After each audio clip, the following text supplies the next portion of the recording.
Hello, guys. How are you all? Hope you are doing well.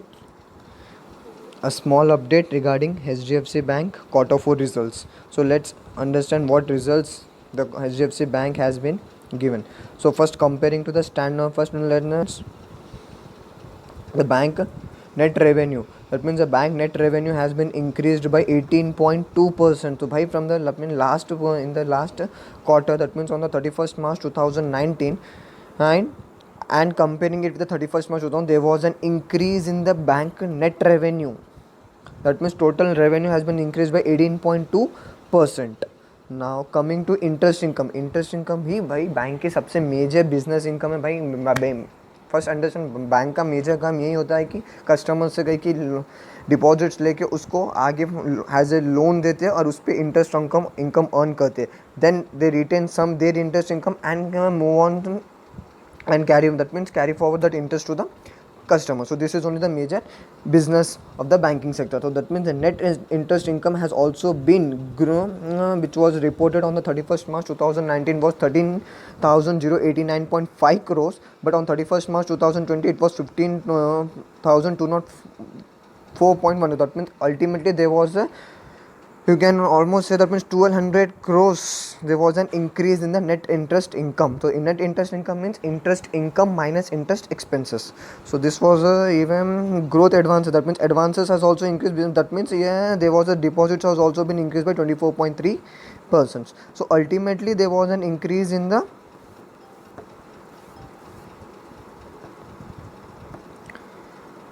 interest income. Now coming to the standalone financial statements, let's see, these are the standalone financial statements. In this you can see here the provisions and contingencies. To this time there was an increase in the provisions and contingencies. If we check on the year on year basis, provisions and contingencies has been increased by on 31st May it was 7 lakh 755,008 lakhs, but as on 31st March 2020 it was 12 14 to 39 lakhs. So that means ultimately there was an increase in the provisions. So why this provisions has been increased? Because due to the coronavirus impact, the most of the term loans EMIs has been got deferred. भाई उसके कारण क्या हुआ, bank लोग ने ये decide किया कि भाई जिसको जिसको बैंक को जिस पे डाउट आ रहा है कि भाई ये बंदा मेरे को डिफ़ॉल्ट कर सकता है, कि उस लोगों ने हैज़ ऑन एडवांस बेसिस, मतलब ऑन एक्रूअल बेसिस वो लोगों ने इसका एक प्रोविजन क्रिएट कर दिया कि ये फ्यूचर में मेरे को हो सकता है. But ultimately actual will be known only after the end of the moratorium period. So this was the reason. And हाँ, ये एक पॉइंट ऐसा है जिसके कारण कल even you can say this is one of the only one which was negative, which was reported by the negative point which on the quarter 4 results of the HDFC Bank. अब कल देखना पड़ेगा bank मतलब market इसको कैसे react करता है. Because अगर देखे जाए तो मार्केट को ये पहले ही मालूम था कि ये पॉसिबिलिटी हो सकती है. No, still how they will react it depends. Now coming to the net profit, there was also increase in the net profit, and there was net profit income was also been increased.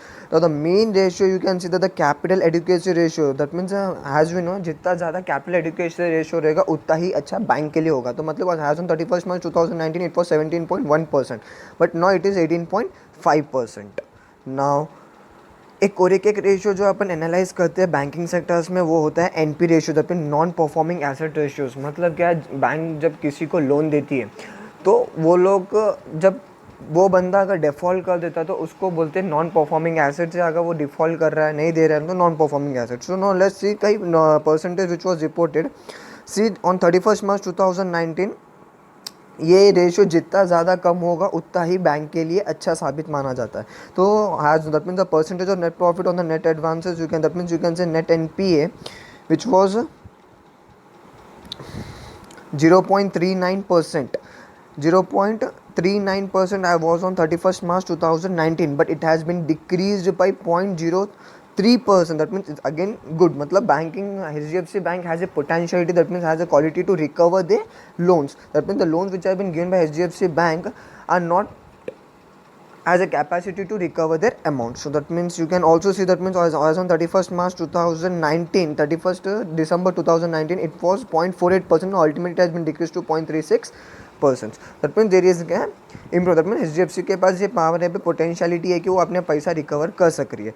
Even the return on net has return on the asset. मतलब return on asset मतलब whether the banking is able, whether they are able to use the assets properly. Now if you see 1.9% was on 31st March 2019, but it is not 2.01%. मतलब they are has an efficient, the efficiency of earning the return on the assets has also got improved. तो मतलब ये ratio जितना ज़्यादा रहेगा उतना ही benefit और उतना ही अच्छा माना जाता है.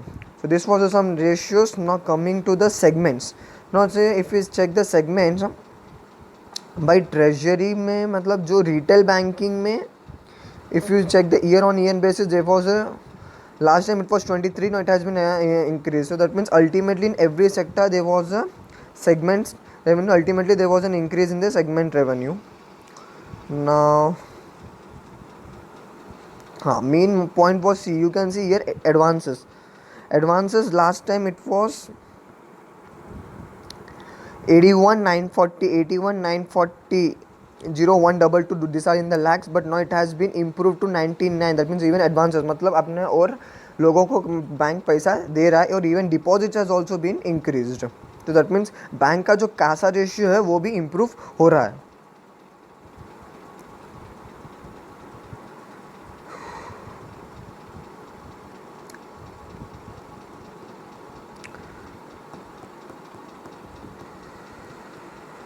सो ओवरऑल अगर मेरा ओपिनियन ये माना जाता है, HDFC बैंक का जो ये बार का रिजल्ट आया और ये जो अभी पोजीशन है कोविड-19 की, वो हिसाब से एकदम गुड रिजल्ट आया. बट ठीक है, ये एक जो पॉइंट था प्रोविजंस एंड कंटिजेंसी, वो बहुत ज़्यादा है. Almost you can say 27 to 30% there was an increase in the provisions and contingency. अब इससे अब कल मार्केट इसको कैसे रिएक्ट करता है वो देखना पड़ेगा. फिर भी देखते हैं. And second most important point which was I also want to tell that भाई जो FDI पॉलिसीज़ है, जो मैंने ऑलरेडी मेरी वीडियो में मैंने कहा था FDI क्या होता है, FFI क्या होता है, FPI. अब ये जो FDI के जो लिमिट्स है, मतलब अगर कोई बाहर के बंदे को अगर इंडिया में कंपनी में इन्वेस्ट करना है या अगर इनकॉर्पोरेट या बिजनेस एक्सपैंड करना है, no they need to take more approvals. मतलब गवर्नमेंट ने परसों एक अमेंडमेंट रूल पास कर दिया FDI पॉलिसी को. They also need to take again more rules, मतलब more approvals. So that means ये कल मार्केट में इसको फॉरेन इन्वेस्टर्स कैसे रिएक्ट करते हैं ये भी देखना पड़ेगा. सो this was a small update.